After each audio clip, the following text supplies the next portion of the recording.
Hello everyone, I'm Sheila Cutler and welcome to Emotion 55, and today we're at the beautiful Midland Cultural Center and we have some very special guests to share with you. And our first guest is John French, who happens to be the organizer, initiator, the creator of the marvelous series, the Brookside Summer Serenade Series. And John, welcome. Thank you. This is so exciting to have this series for the second year, is it? Yes, this is the second year.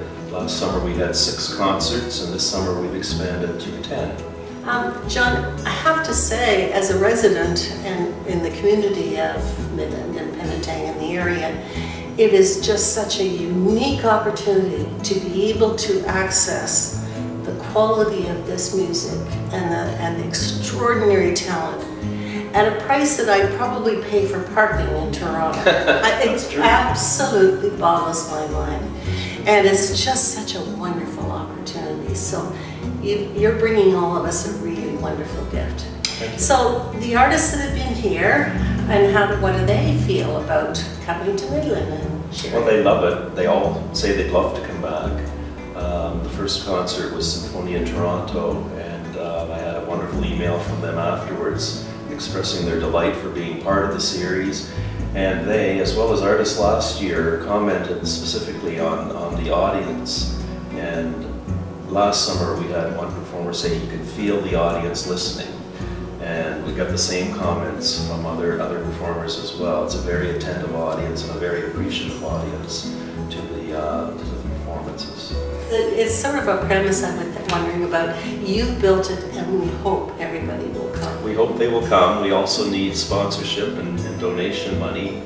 The arts, of course, only survive because of that sort of commitment from other individuals and the audiences. I mean, we're doing a bit of a survey. We're trying to get feedback now from the audience as to what they want. This is their series, it's not my series. I want to program things that they would like to hear. I'd like to hold them on evenings that they feel is most appropriate for them to attend. And hopefully we'll get some good response from that to help us planning for next summer.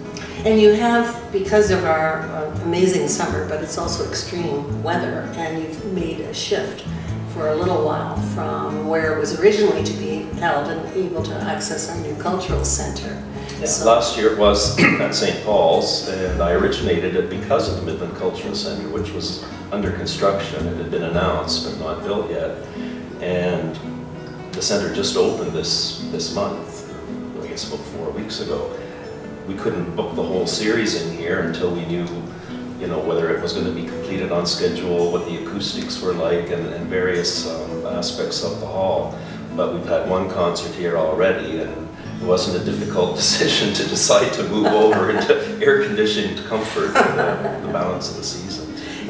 Before we end up, John, I'm very curious, how do you make your decision and choices about the artists that will come? How do you do that? Yeah, that's a good question. I try to get as broad a variety of both ensemble types and genres or eras of music that's being performed. So I have this year Vesuvius that does early Renaissance Baroque music. Last year I had the Toronto Consort that does early music, and look at the programming that the various artists provide and take it from there in terms of discussions with the promoters to see whether they could adjust their programs to what the Midland audience in particular would like. So as I say, we've got this year everything from solo piano to vocalists to a brass quintet to a small chamber orchestra. And as the series grows, we'll be able to enhance that and have larger ensembles, because the more people, the more costs. So and it's also therefore very important if people to give you and give your organization feedback as to what they really do want, because obviously that is what's going to attract them and keep this whole wonderful idea going. So John, thank you for being with us, and we know that it's just going to grow and grow, because you built the field and we're all going to come. Thank you. And it's such a wonderful opportunity. Great. Thank you, John, for everything, and we'll look forward to the next few audience or auditions with artists. Thank you. Thank you, John.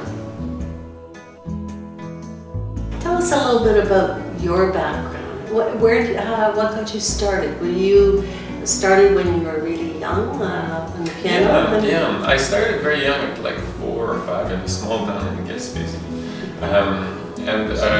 I wasn't any kind of a prodigy. I think until the age of 9, I got into the conservatoire in Rimouski, and I got a teacher kicked me in the butt, and it really kick-started me, which was a good thing. So I became pretty good around then, I guess. Well, I would say pretty good because, you know, as you know, many of us, and I include myself in this, we started out and dropped it. Mm-hmm. Piano lessons we just didn't like. I thought about it a few times. Did you help that? Yes. What led you to the piano in particular? Was it because it was just accessible? Complete coincidence. Yes, my dad asked me when I was about 4, would you like to take piano lessons? And I didn't know what a piano was. And I said yes. So that's... Not one in your home? No, there wasn't until really? then. So it's not very romantic. Wow, that's very... I'm very persistent, though. I stuck with it. Determined, are you? So enjoy, and please come and see us again. Thank you.